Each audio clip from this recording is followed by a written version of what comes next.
we have been in this 40-day period. And so this period is now culminating with this celebration. And the time has been focused on prayer and fasting so that we might be able to strengthen, consciously and intentionally strengthen our connection to God and also eliminate the things that do not work for us. How many of you know that at one point in time you had some negative thoughts and some negative feelings, some negative beliefs and some negative behaviors that just didn't serve you, and you needed to figure out how to get over those? So this Lenten season is a process by which we take ourselves through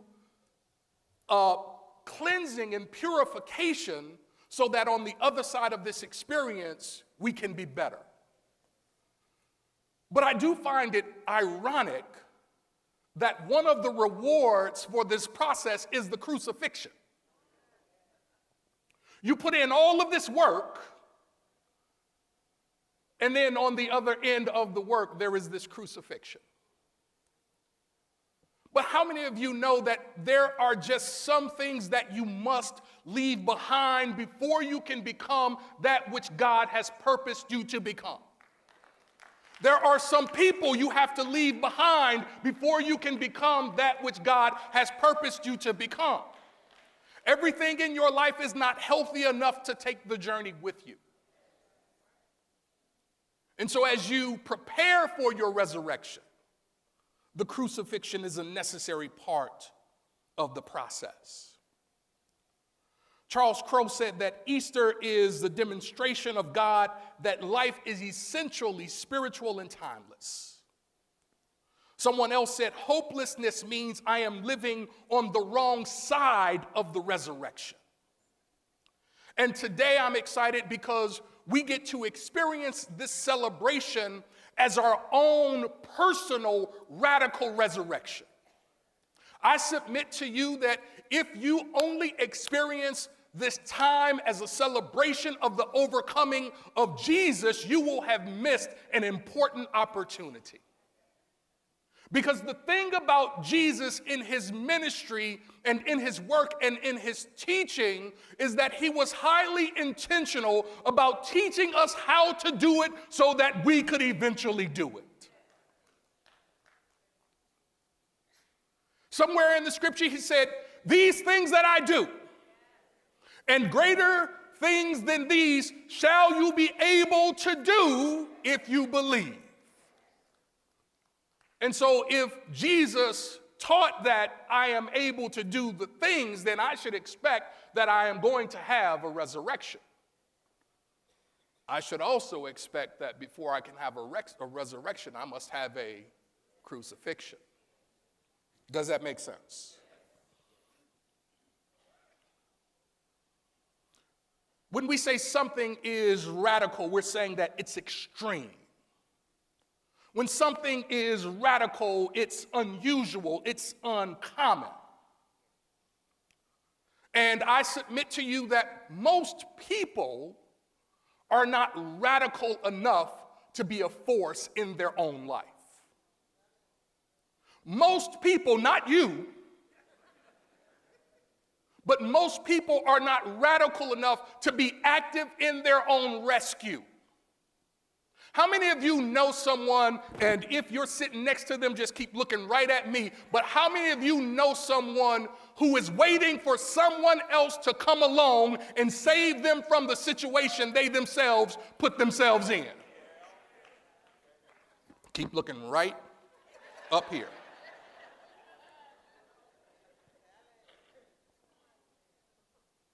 And yet, like Jesus, we all show up for life with an essence that is spiritual and timeless.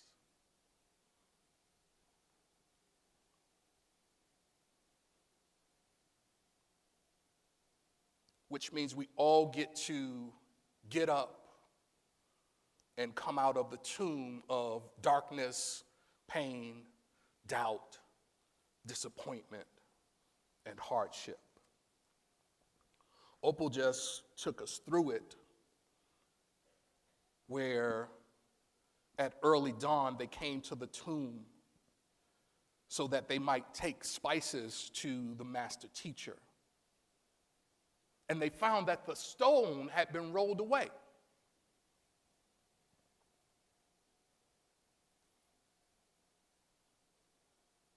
How did the stone get moved?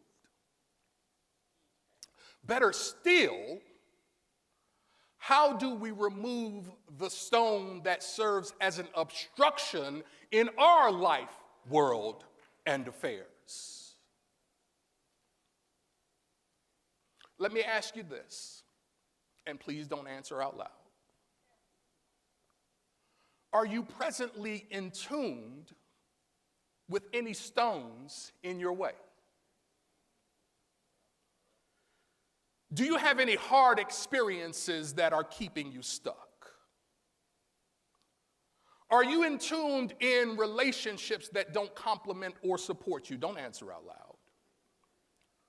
Are you entombed in a dead-end job where you do just enough to keep from getting fired, and they pay you just enough to keep from quitting?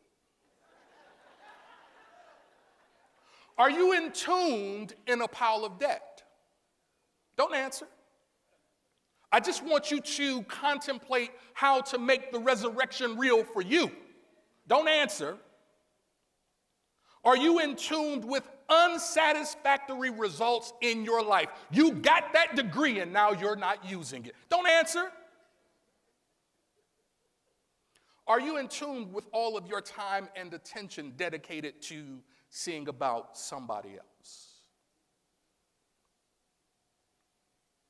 When it comes to having a resurrection experience that's real, it's important that we recognize the role that we must play in moving the stone from the tomb that we find ourselves in.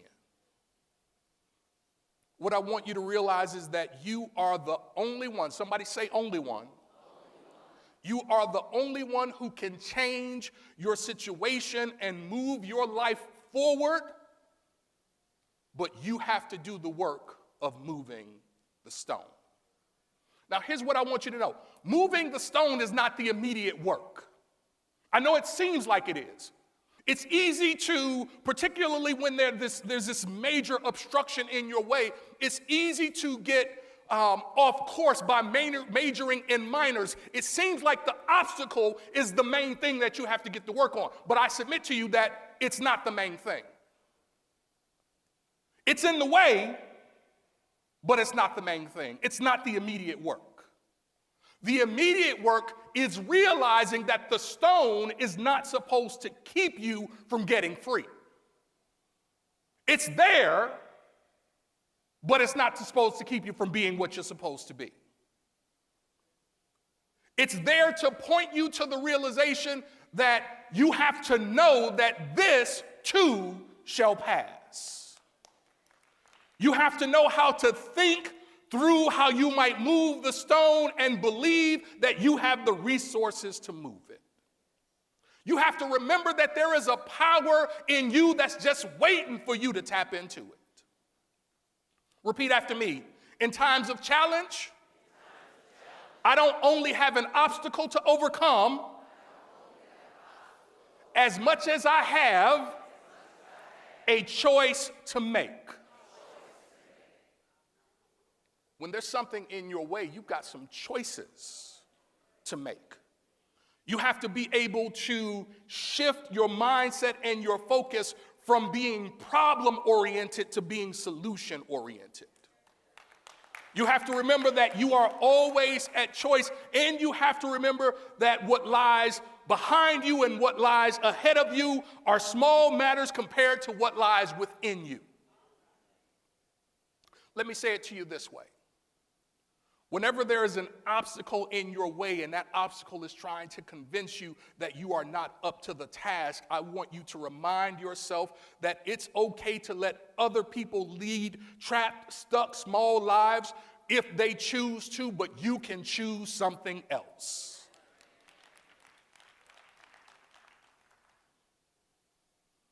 When there is an obstacle in your way, one of the choices you have to make is, how long will I persist? some of you have heard me say this before. I believe it's like wrestling a gorilla. You don't stop when you're tired. You stop when the gorilla is tired. See, the reason why some people stay in tuned because they quit before they get to their best stuff. Are you with me? If you intend to experience a resurrection, you got to do what Jesus did. One of the things that Jesus did, I believe, is he taught things that he believed, and as he taught those things, he was teaching himself. But he was teaching himself when the stakes weren't as high. You with me? See, some things you have to be willing to do when the stakes aren't as high. You don't want to wait until you're laying on the hospital bed to start realizing that God is your help. You don't want to wait until you're in bankruptcy to start realizing that God is the source of your supply.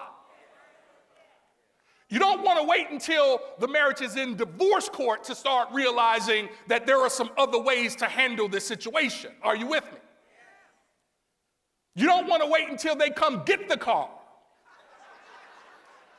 They say that one of the quickest ways to get back on your feet is to miss a couple car payments.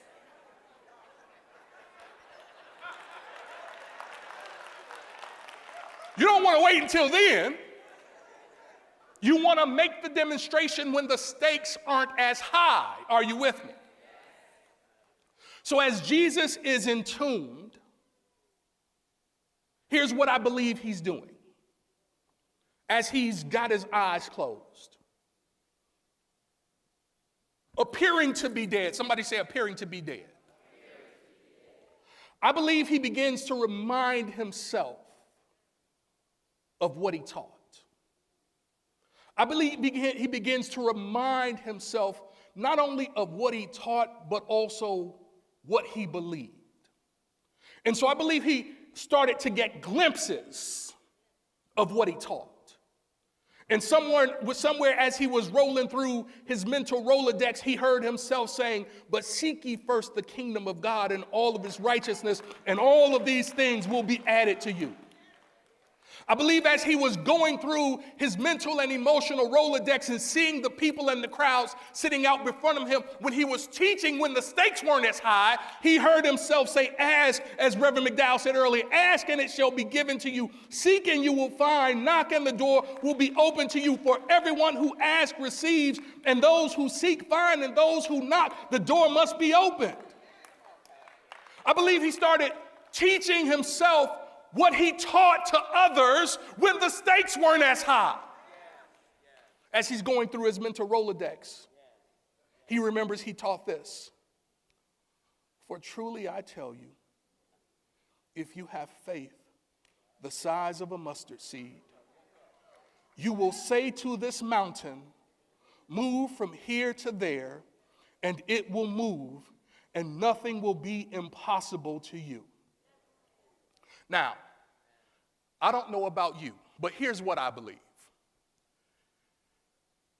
Anybody who can move a mountain can easily move a stone. So as he's teaching others when the stakes aren't as high that they can move mountains, some point you can expect to have an experience where you at least got to move a stone. Now, here's what I also appreciate about Jesus. When he's teaching them that they can move this mountain, he's really particular, and just for the record, in the Aramaic, the word is not mountain, but this is not that class. Somebody say, this is not that class. So as he's teaching them they can move the mountain, I appreciate that he's really specific in how he describes it, right? Because he could have said, if you believe, you'll be able to say to this big thing, move, and it'll move. He could have said, if you believe, you'll be able to say to this challenging thing, move, and it'll move. I find it fascinating that he said, if you say to the mountain, move, the mountain will move hence. And so why does he name it? I believe he names it because he recognizes if you can name it, you can tame it. What do I mean? What do I mean? The name is the nature of a thing.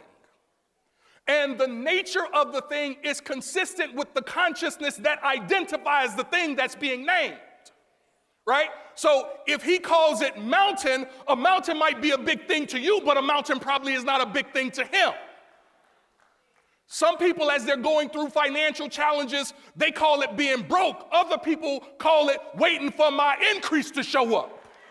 See, you want to call it or give it the name that works for the nature of what you want to experience. Remember, you have dominion, authority, and naming power. Stop calling stuff by what other people say it is and call it what you want it to be. Give it the name that works for you. Why call it something that makes you uneasy? Why call it something that hurts you when you think about it? Why not just call it teacher instead of calling them a liar? Because they're teaching you that you can't tell them stuff. Are you with me?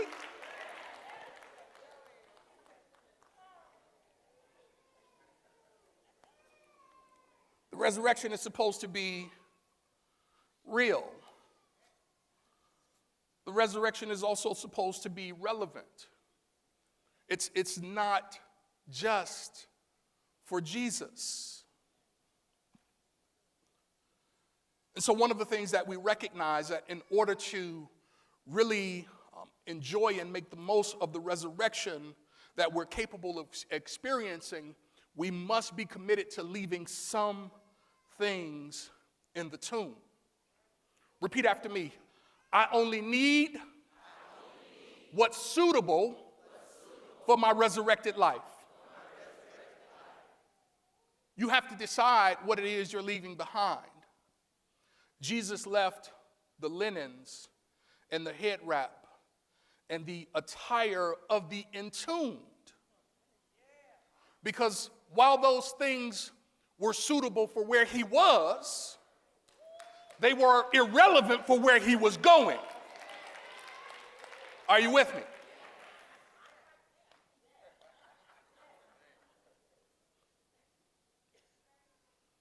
He knew that he was coming out. And if you know you're coming out, then stop pretending to be powerless. If you know you're coming out of the health challenge, stop pretending to be powerless. If you know you're coming out of that emotional turmoil, stop pretending like it's got you all wrapped up. If you know you're coming out of discord and discomfort into your place of peace, your Jerusalem, stop giving that stuff all your attention and commit to leaving it behind because it is irrelevant for where it is you're going. Are you with me? Again, the master teacher works when the stakes aren't as high.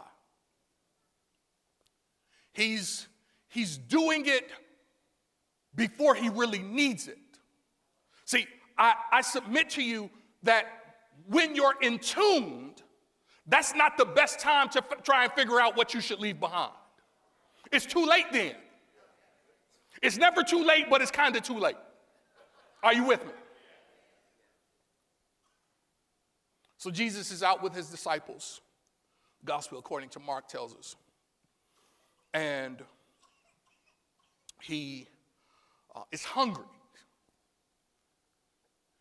And he comes across this fig tree.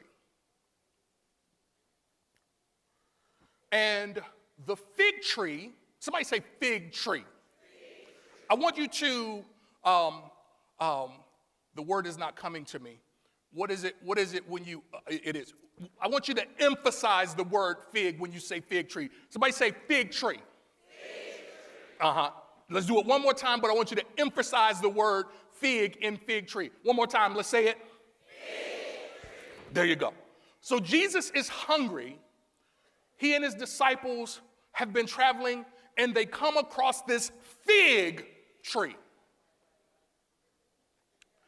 And the fig tree has leaves, but no.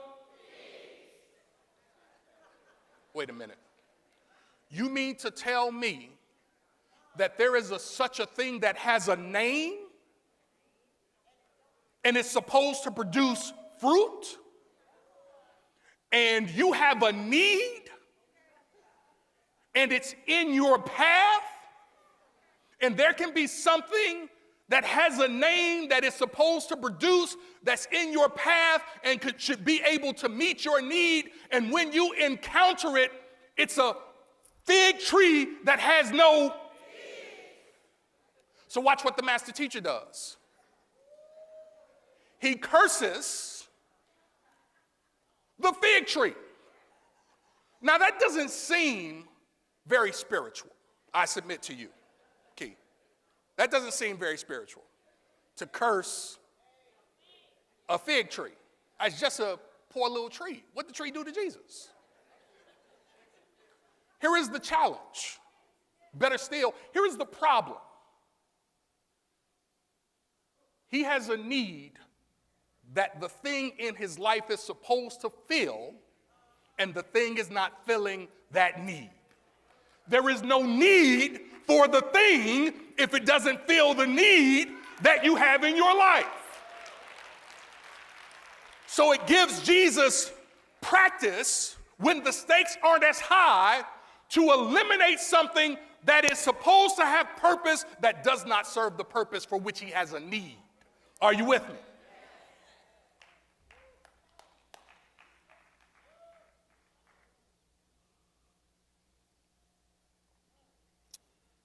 And so I might have some decisions to make about whether or not I'll get rid of things that are in my life that are supposed to produce. They produce something, but not what I need. I've got some decisions to make so that the resurrection can be relevant. It's one thing to rejoice about the resurrection of Jesus. It's another thing to face the tough decisions that Jesus had to face. But you can do what the master teacher did. You can do it when the stakes aren't as high. Are you with me? Let's keep rolling. Let's keep rolling. Because the resurrection is supposed to be real. It's supposed to be relevant. It can be a radical experience if I'm willing to be active in my own rescue, if I'm committed to being a force in my own life.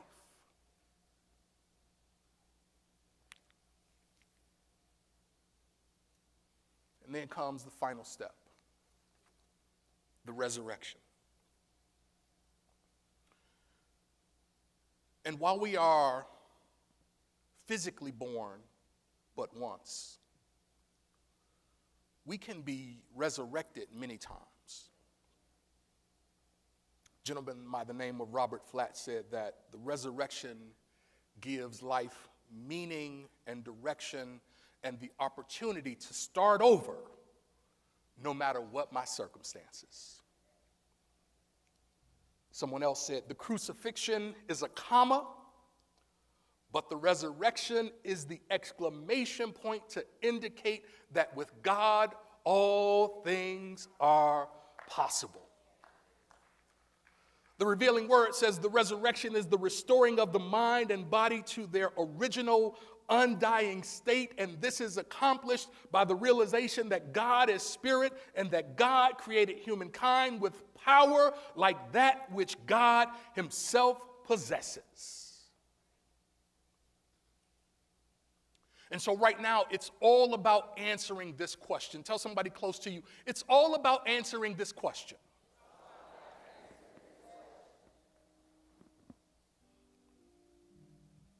The stone has been rolled away. What will I do next? That's the thing that changes everything. When it comes to resurrection,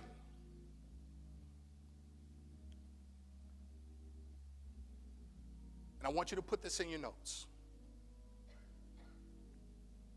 You ready? Once the stone has been rolled away, it's easy to come out. Once the stone has been rolled away, it's easy to come out. But here's the other piece. It's easier not to.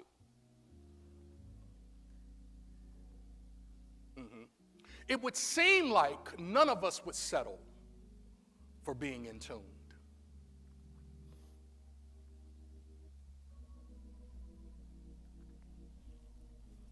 But knowing you can be free and living into that freedom are not the same thing. Knowing it's time to come out of the tomb of limitation is not the same thing as leaving behind the remnants of the old experiences and coming out.